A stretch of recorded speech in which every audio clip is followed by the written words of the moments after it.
روایت ابوهریره رضی الله تعالی عنه هست که پیامبر بارها و بارها محبت به حسین رضی الله تعالی عنه را معیار ایمان قرار داده. روزی دست حسن و حسین را گرفت و بر دوش خود نشاند، یعنی اونها را برداشت بر دوش خودش نشاند و یکی بر دوش راست و دیگری بر دوش چپ. در مسیر آنها را میبوسید و تا اینکه به ما رسید. ابوهریره رضی الله تعالی عنه میفرماید بعد مردی گفت ای رسول خدا صلی الله علیه وسلم، تو چقدر این دو را دوست داری؟ یعنی تو چقدر حسن و حسین رضی الله تعالی عنه را دوست داری، انهما را دوست داری؟ فرمود من احبهما فقد احبنی و من ابغضهما فقد ابغضنی. هر کسی، این روایت مسند امام احمد است، هر کسی این دو را دوست بدارد مرا دوست داشته و هر کسی که با آنها دشمنی کند با من محمد صلی الله علیه و سلم دشمنی کرده است. اما همانطور که عرض کردم دوستی و محبت فقط با شعار نمیشه که آخوند شعار میده که ما محبت اهل بیت داریم، ما دوستی اهل بیت داریم، اما مسیر اهل بیت را انتخاب نمی کند. اونها در این شعارهای خودشون دارند دروغ میگویند.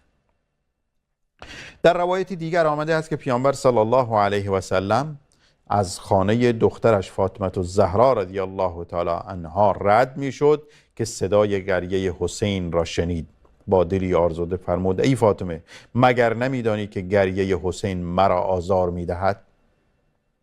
حسین رضی الله تعالی عنه داشت گریه میکرد و فرمود که مگر نمیدانید که گریه حسین مرا آزار میدهد، یعنی آرامش کن حسین رضی الله تعالی عنه را.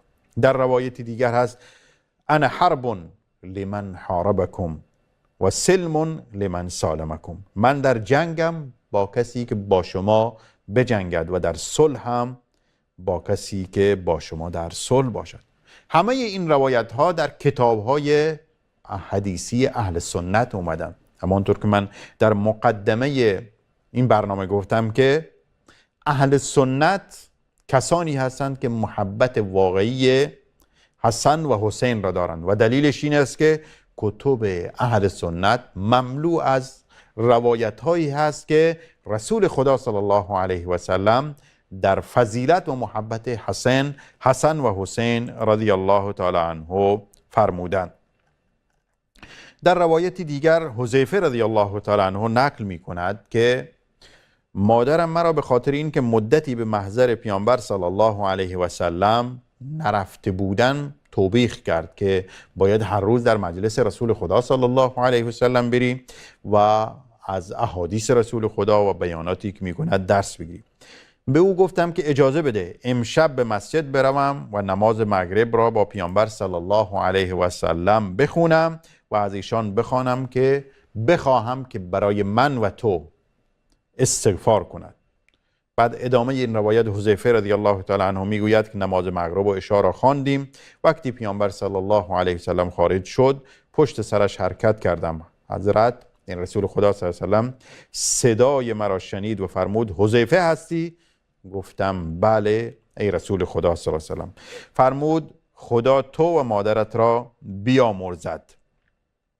و در ادامهش یک حدیثی در مورد حدیثی که راویش هم امام ترمذی هست در مورد فضیلت حسنین یعنی حسن و حسین رضی الله تعالی عنه بیان فرمودند که گفتند که فرشته‌ای به زمین اومده نازل شده و از پروردگارش اجازه خواسته که تا بیاید و بر من یعنی رسول خدا سلام کند و بعد فرموده که بشارت داده به من به ان فاطمه سیدت نساء اهل الجنه.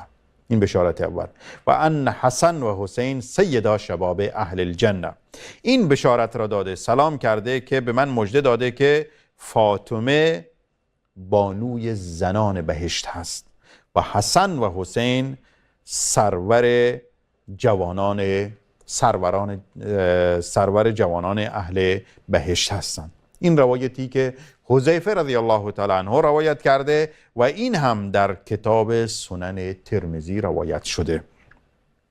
آخوندی که بالای منبر علیه اهل سنت تبلیغ می کند و به خاطر این که نفرت در قلب مسلمانان بیندازد و شیعه ها را، عموم شیعه ها را منظورمه، که از اهل سنت متنفر کنه، میگه که اهل سنت و علمای اهل سنت محبتی با اهل بیت ندارند و دشمن اهل بیت هستند و اونها را به نامهای مختلف اهل سنت را صدا می کند.